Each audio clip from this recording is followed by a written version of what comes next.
All right, so let's get into it.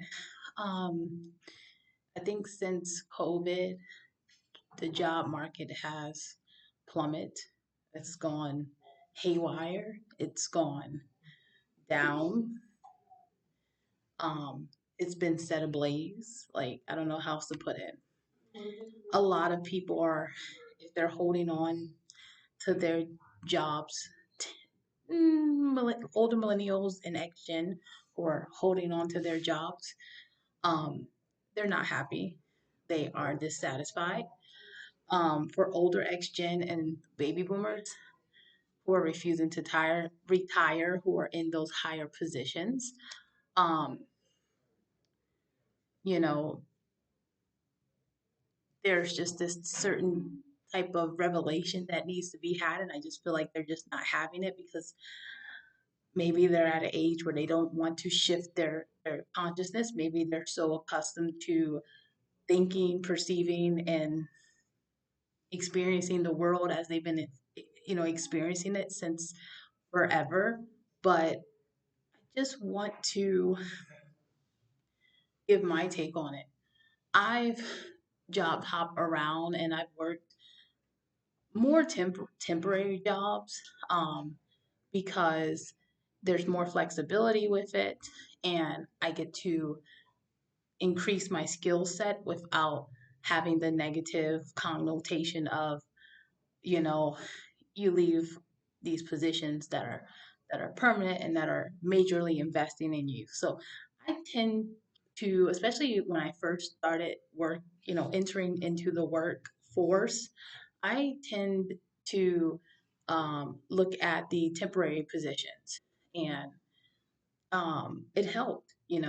I was able to see like where I thrived and what jobs were for me and which ones I was just wasn't really my thing. And unfortunately, um, everywhere you go, the job itself and the criteria and what's expected of each candidate, if you find the right niche and the right avenue for you, it will be easy. The job itself will be easy. What is difficult and what has been difficult for like the past 30 years is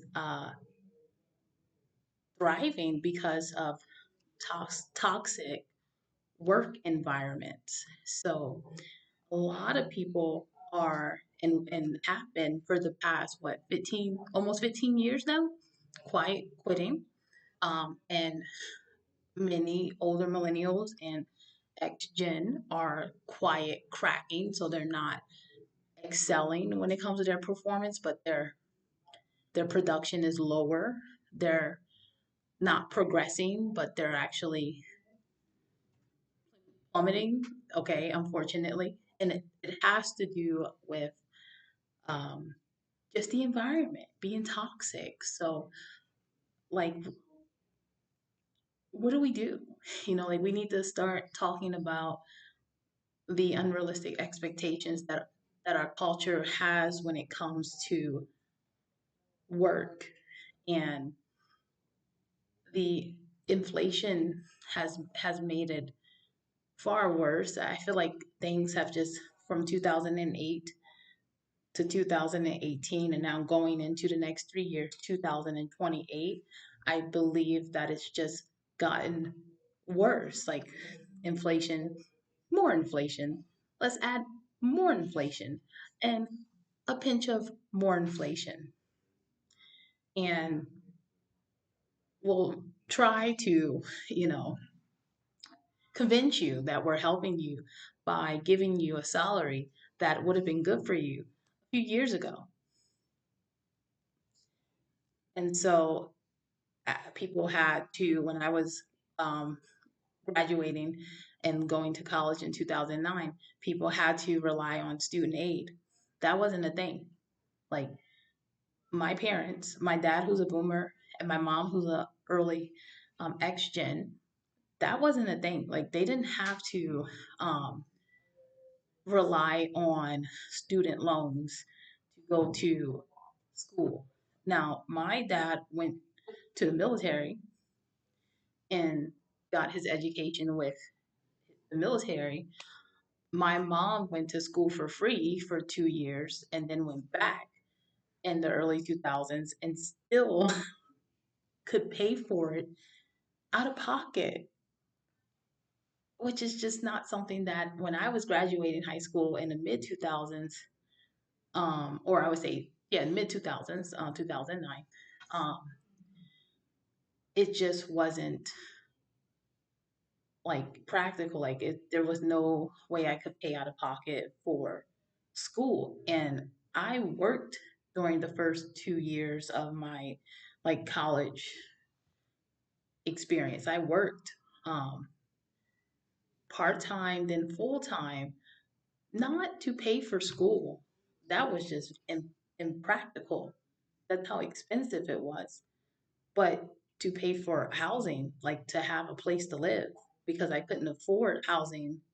So I had to pay to live near campus, and I had to pay to feed myself because the plans that they had, like they had these meal plans for students, and they were just like ridiculously expensive. So that was in 2009, 2010, and the mid 2000s.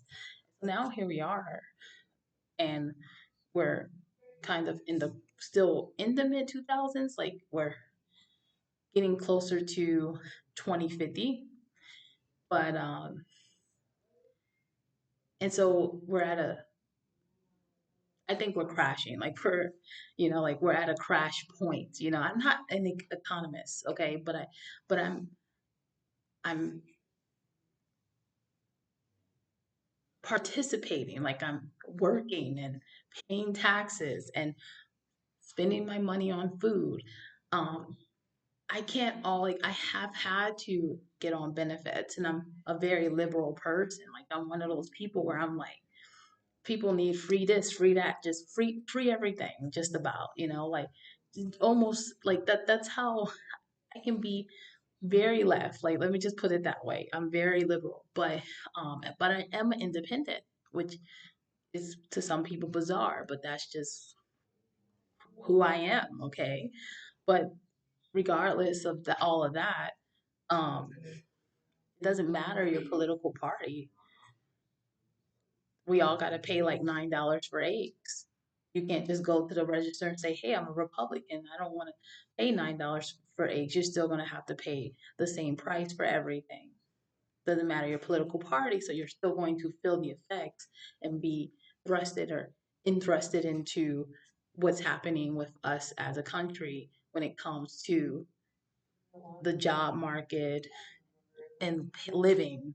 Like living and feeding yourself and clothing yourself is a luxury, and people are cracking because they're working to the point of exhaustion to do the simplest of things.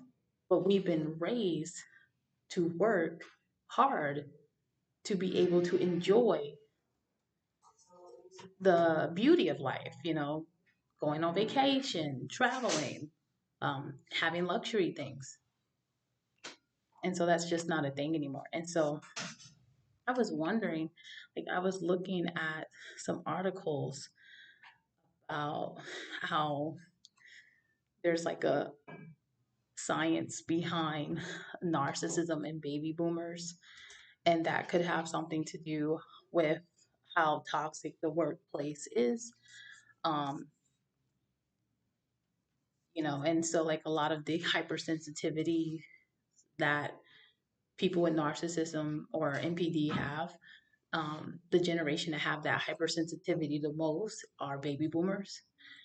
So like what the guy who mentioned it, and it kind of went viral about how this generation of people may be narcissistic, isn't really like that popular, but I think his name is, hold hold on just a moment.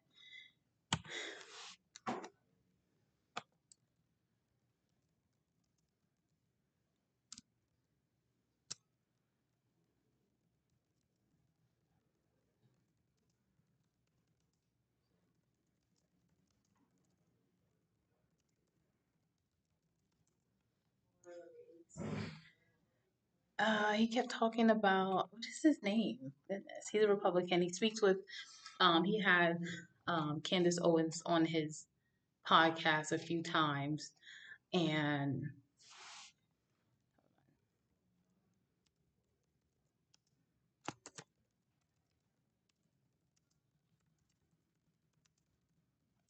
I'm gonna find them.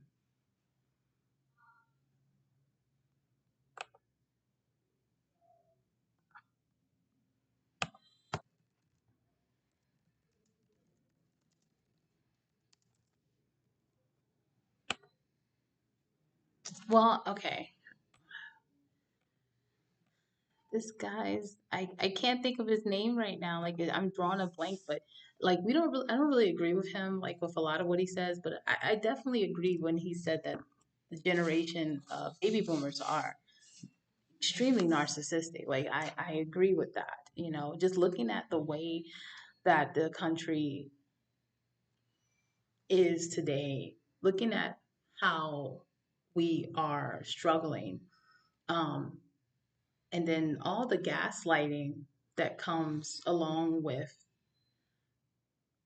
the struggle. And I think that a lot of the people that have powers and make very important decisions about working class people and the shrinking middle class are more than likely narcissistic. And that generation of people are baby boomers. So that's my opinion. Okay, you don't have to agree. I mean, obviously not. It's not an entire generation of people, but um, I'll put the article below because it's certainly something that I find to be quite intriguing. Let me see here. It's called The Real Science of Narcissism in Baby Boomers. It talks about how many people would assume that millennials are narcissistic because of all the social media and all of the, encapsulating things that we create and we are into, and how we are hyperly self-aware, like, very self-aware and into our feelings. And so people, I guess, assume that we're narcissistic because of that, or, a bit self-absorbed, but we're not. So it's the opposite. It's our parents. Our parents are the ones that, and I look at so many, like, let's look at family units, and like even when it comes to marriages and when it comes to families, most of the breakdown in marriages begin when millennials begin to get to that age of wanting to settle down and marry. And I think that, and I've read, there's archives of just like articles and posts that we leave. We have these 30 years of archives that millennials have left online about their toxic, narcissistic in laws. And what generation do those people come from? Either older X Gen or boomers. So, like, I get that people don't desire marriage, but where is that coming from? I mean, the people that set the example for younger generations are older generations. So, if the younger generation isn't desiring marriage or a traditional family, the example of that, could that have been tainted somewhere down the line? I don't think there's this insidious, dark, like, um, organization that's like, I'm going to destroy marriage. I think that the insidious thing is um, having to deal with people raised by individuals that went through immense trauma. And so, what happens when your parents have gone through trauma is that they spoil you. You are the chosen ones. And I want you to have a life that's nowhere like mine. So, like the Great Generation, they went through immense two world wars, World War I, World War II. That's a lot of trauma. Having your gold taken away and having to, just so many things. So much power of the people was lost around the time that the greatest generation was coming into their adulthood. There's so much trauma with that generation, and yet they still came out strong, but they didn't parent their kids in a healthy way because they parented from a place of trauma. So if we do a deep dive psychologically in generations, I think that we will understand that it's not this secret entity that's wanting to destroy marriage and the family. It's more so psychology. It's all based on our mental health and the things that we went through, the things that we were like that people in power have lied to us about. And it's just having more conversations about the realities of the world that we inherited and really looking at things that are classified that then become declassified and looking at it from a psychological point of view would help to obviously um, pinpoint what happened and why we're breaking down and why we're quiet cracking and why the family is deteriorating and all these different things. So I'm not going to look at a generation and be like, oh, you're most of you are narcissistic, so it's all your fault. There's a reason why my our parents are the way they are, and we just have to see it for what it is and not brush it under the rug because like there's that aspect of us where we like to the end of the story, like the ending of every movie it seems in our culture in the United States, it has to be a happy ending. That's not reality. So let's just start looking at things for what they are truly. Okay, so like there's that. So I feel like I've gone off center a bit, um, but I wanted to really get into the meat and the potatoes of why we're cracking, and I feel like I did an okay job with that. Now, whatever you want to add, comment below. Um, so anyway, here we are, holding on for dear life or hopping around from one toxic place to the next in hope that where we land next isn't toxic. It's so good to give yourself a chance and give a company a chance and go in and recognize that it's not resonating, it's not working, and then deciding rather than letting things completely deteriorate and letting this place drain my energy and not necessarily um, giving them my all. I rather find a better place. And unfortunately, for many millennials, finding that better place is taking longer than it's ever have historically. Okay, and I guess it's easy to say, well, maybe that's because millennials have a lot of mental issues. But I think that that is a um, that's a cop out. Just looking at someone and saying, "Oh yeah, you're mentally ill," because everything's on a scale.